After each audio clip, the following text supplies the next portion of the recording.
రాబోయే తరానికి దిక్సూచిగా అన్ని విషయాలు చెప్పాల్సినటువంటి తరం యాకూబ్ది మాది. కానీ ఎనిహో వచ్చి సభకు సందేశం ఇచ్చిన యాకూబ్కు ధన్యవాదాలు తెలియజేస్తూ మనం సెషన్ను ప్రారంభించుకునే దానికి ముందు 1-2 నిమిషాలు సార్ చివరికి ఎట్లాగో మాట్లాడతారో అప్పుడు సమయం పూర్తిగా ఇస్తాము. 2 మాటలు ప్రారంభ సమావేశంలో మాట్లాడవలసిందిగా నారేశ్వరం గారిని కోరుతున్నాను. సభాధ్యక్షులు ఆనందాచారి గారు, అలాగే ముఖ్య అతిథి రవి గారు, సాహిత్య అకాడమీ కార్యదర్శి బాలాచారి గారు, నా చిరకాల మిత్రుడు యాకూబు, సలీమా, దాశరథి, ఆరుద్ర వారసులారా. ఆరుద్ర అనగానే పురుగు మీ అందరికీ సుపరిచితమే. అది ఎర్రగా ఉంటుంది. ఆరుద్రలో ఉన్న ఎరుపుదనము తెలుగు సాహిత్యానికి సుసంపన్నం చేసింది. ఆరుద్ర అనగానే చాలా మందికి ఏమిటంటే జీవితంలో రైలు కోసం నిలబడ్డ వాళ్ళు ఒక జీవితకాలం లేటు రైలు వస్తుంది అన్నాడు. కానీ రాబోయే కాలాలకు కూడా సరిపోయే సాహిత్యాన్ని ముందే ఈ రైలు అందించి వెళ్ళిందని నాకు అనిపిస్తూ ఉంటుంది. నిజానికి ఈ ఇద్దరిలో నాకు బాగా ఆనందం ఏమిటనంటే, నేను నిజామాబాద్ జిల్లా వాడిని. ఆయన మా జైల్లోనే జీవించాడు. ఆ జైలు గోడ పక్కకే మా కళాశాల. నేను అందులో చదువుకున్నవాడిని. ఓ నిజాము పిశాచమా అనే పద్యాన్ని జైలు గోడ మీద బొగ్గుతో రాసిన ఆ బొగ్గులోని కాస్తంత శుద్ధముక్క వ్రాసినప్పుడు ఎలా పడిపోతుందో ఆ బొగ్గు ముక్కలో నుంచి పడినది నా మీద పడి ఉంటుందని అనుకుంటాను. అందువల్లనే నేను తెలంగాణ రచయితల సంఘానికి అధ్యక్షుని అయ్యాను అనిపిస్తుంది. ఎందుకు కారణం ఏమిటనంటే ఇద్దరికి చాలా గొప్ప సామ్యత ఉంది. మా తెలంగాణలో ఉన్న నిజామాబాద్ జైల్లో అగ్నిధార పుట్టింది. అలాగే రైల్లో ఒక జీవిత కాలం లేటన్న కవి ఆరుద్ర గారు రైల్లో కూర్చున్నప్పుడు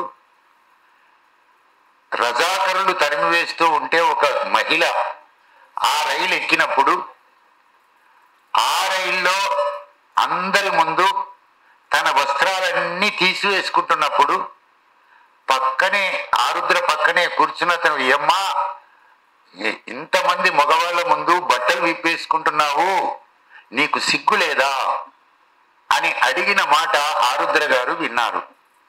నాకెందుకు సిగ్గు, ఉండాల్సిన సిగ్గు మీకుండాలి అని ఏ మాట అయితే ఆ వివస్త్ర అన్న స్త్రీ అన్నదో ఆ రైల్లోనే త్వమేవాహం మొదలైంది. ఆ రైల్లోనే ప్రయాణం సాగింది. ఈ ఇద్దరి ప్రయాణము జైల్లో ఒకటి, రైల్లో ఒకటి. ఈ 2 ప్రయాణాలు ఇప్పటికే కాదు ఎప్పటికీ కొనసాగుతాయనేది నేను అనుకుంటాను. 2 ప్రయాణాలలో ఇద్దరు కవులే.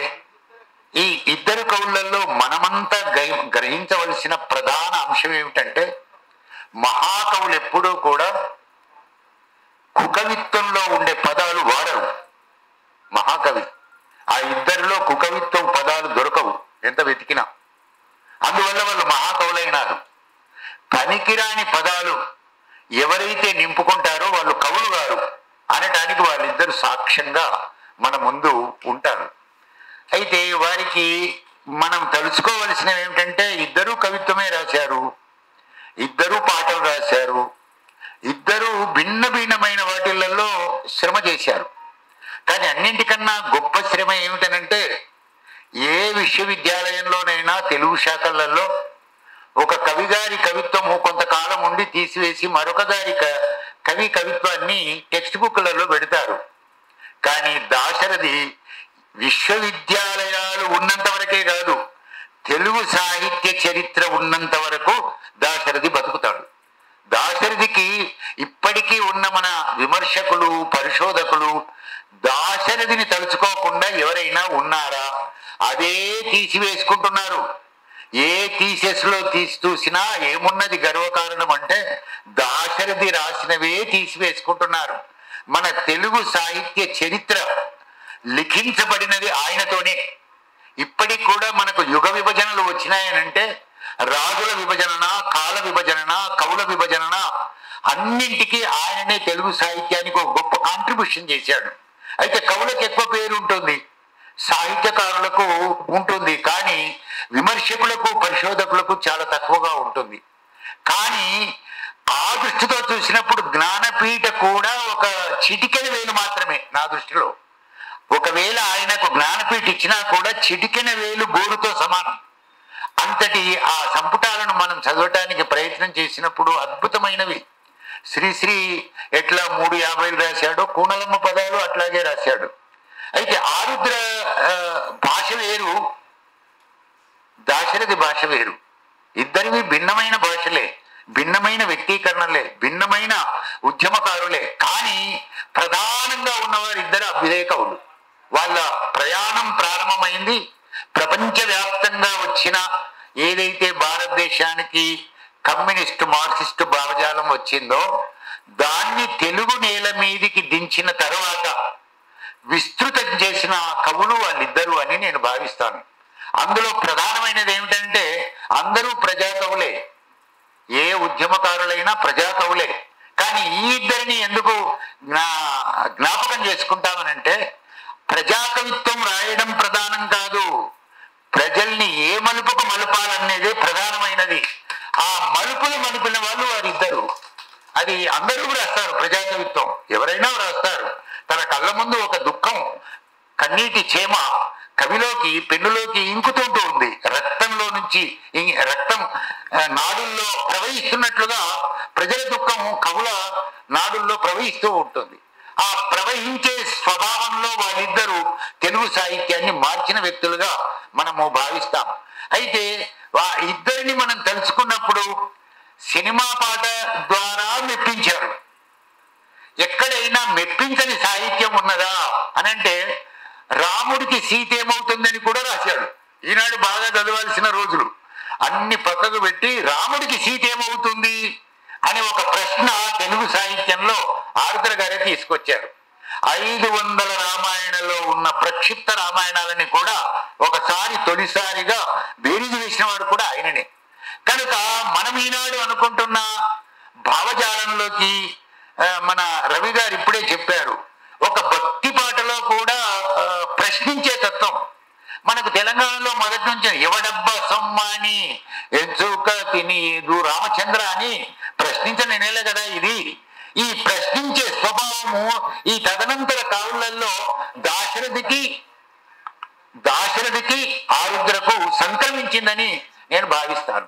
సాయుధ రైతాంగ పోరాటములో నుంచి వచ్చిన ఈ ఇద్దరు ఎంత విస్తృతి చేశారంటే వారి తర్వాత వచ్చిన వాళ్ళకు కూడా వాళ్ళు ఇప్పటికీ నిలబడి ఉన్నారు. వాళ్ళని శిలా విగ్రహాలుగా చూడటం లేదు, మన హృదయంలో వారి విగ్రహాలను నిలుపుకున్నాం, వారి విగ్రహ సాహిత్యాన్ని నిలుపుకున్నాం.